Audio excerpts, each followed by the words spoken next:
morning, afternoon, evening, nighttime, whatever it is, wake up, eggs and bakey, it's time. Steven's here with us once again, and we're going over the 7 characters, the Power 7 in Genshin. If you're to make a tier list for most games out there, it would be like a pyramid, right? Genshin's very different. It's got a couple characters maybe out there at the bottom tier.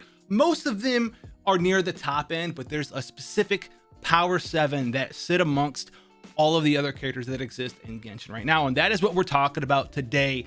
The greatest of the great, why they're so irreplaceable, and who obviously they are. And as always, if you want to join the family, make sure you're here. You thought you're subscribed, you're probably not. Check the button, click it, and turn that bell on as well. We can't start the Power 7 without denoting why the Power 7 is existence. The Power 7 is the 7 characters who just are so good at their job that no one else can really replace them. They're super flexible. They just do so much damage that they're just the best in their ability in their career. And so the first character we're talking about obviously is Zhongli. Post buff, he has just become your everyman character. He's so flexible. Number 1 shielder in the game, has petrification, is Geo, so he can do crystallization shields with his pillar.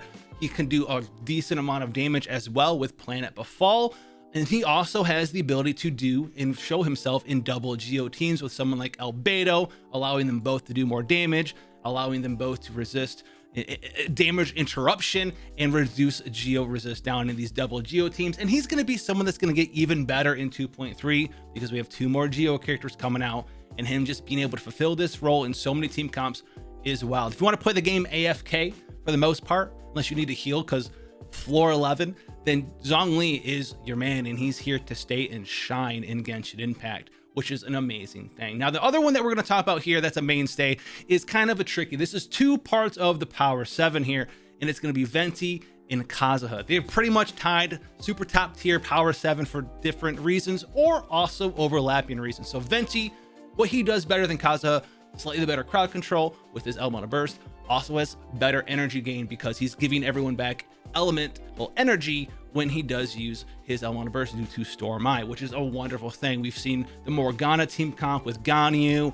and Morgana and Venti, and then like Diona, to freeze, lock down people for extended periods of time, which will keep the Elemental Burst from Mona active for a long period of time, allowing you to do so much damage with Ganyu that it's wild and out. And Venti also can output a large amount of damage with his Elemental Burst, with his Elemental skill in an Elemental Mastery build because he swirls so often with his Elemental Burst, the Wind's Grand Ode out there. Whereas Kazuha, his benefits damage buff, and also he also does not need to really worry about putting enemies up in the air, so your melee characters like Child, etc. can't reach them. So they're pretty much tied in my book. They're both Power 7 characters for slightly different reasons. Do you need both of them? That's up to you to decide. Do you need multiple Animo characters who are in the Power 7? You don't really need to, in my opinion, but if you want them both, power to you. Get out in there and have fun. Now, the next character is obviously going to be Ganyu. They aim it, forget it, shoot it a little bit, do 80 million damage to it in one shot. The downside for her is maybe this doesn't fit your playstyle, the walk around and shoot thing. There is a little bit of sort of secret animation cancel you can do like this right here, where you can quickly fire 2 shots back and back, fire, and then fire again, and then sprint out of it to add a little bit more pizzazz to the playstyle there. But just the raw amount of damage you could do even at C0 is so good in AoE and even single target circumstances. As a main DPS, that she's fantastic there. She also is fantastic as support with Celestial Shower, a little bit of taunt from the Trail of the Keelan, and that's going to do wonders for you there as well. Applies crowd like crazy, so she's great in both main DPS as long as that fits your playstyle, in support damage as well. So she is out there doing so much damage that there's only one other character that I put up there as a DPS character, and the raw amount of damage you can do with her, and that's going to be Hu Tao, who's another part, you've guessed it, of the Power 7. Now, Hu Tao can do so much raw damage when geared and equipped and put in the right party. It's a wild. She's got a lot of good 4-star weapons, deathmatch for the crit rate, Dragon's Mane if you're going in there with the spam vaporizes, or if you have it, obviously the good old Staff of Homa, which she abuses so well. She is a fantastic character, able to hit up to 100,000 plus damage with just a charge attack, and she does wonders working with Xing Qiu, as you may have seen in a bajillion YouTube videos out there, because under the hood, if you don't know how the mechanics work, there's an internal cooldown on how often you can proc an elemental reaction, but it's not applicable to charged attack. And so what this means is that the good old animation cancel for her, the N1C, or as I know it, hold down the left mouse button and it'll do it for you, the little normal attack into a charged attack, you can proc Vaporize on both of those hits if the enemy is afflicted with the wet status. So she is very, very good, has a self-heal for herself as well with the Elemental Burst, has 2 fantastic sets, very easy to gear, just does wonders and wonders of damage for you. And she also pairs with, you've guessed it, one of the other best characters in the Power 7. You've seen him, we all slept on him for a solid month and a half, maybe 2 months, getting to know Genshin Impact, and that is the boy Xingqiu. He is the bread and butter support of so many team comps out there, whether it's Vaporized team comps with Diluc and Hu Tao, maybe even Yomi out there, you're still trying to do it even though you didn't get it all the way in there because Yomi attacks way too fast, or you're doing Electro Charge, or you're doing freeze teams.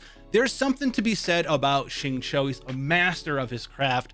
Heals up a little bit, not a whole ton, has damage reduction as well with his rain swords, and can also output a significant amount of damage with his own gear if you put in a niche. And for all of those reasons, the flexibility and the power and how many teams just really want him in there to be the #1 version of that team makes Xingqiu obviously a part of these 7. Now the last one here, you guys known that he was going to be here, it's Benny Boy. Benny Boy also slept on for a long time.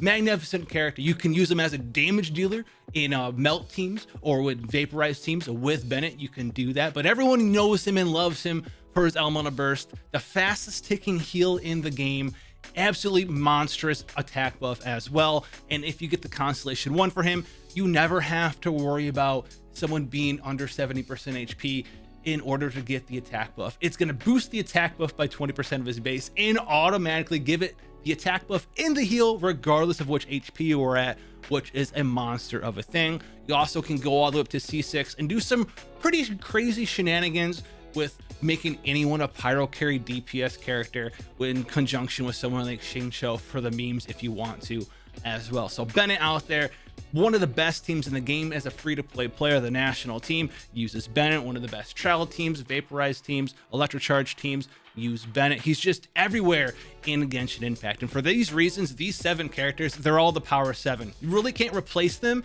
and they're just the best of their class, the best and the brightest that exists in Genshin. So if you have these characters, you haven't leveled them all up yet, do it, give them a chance, give them a shot. You're gonna find somewhere to use them because they're just that good. Wow, these are the Power 7. Who do you think is next to the Power 7? Let us know down below. Start a conversation. It's always awesome down there to see you guys talk to each other.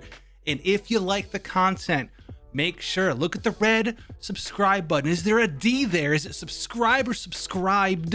If there's not a subscribed, you have a subscribe, add the D. You want the D, join the family, put that D where it belongs.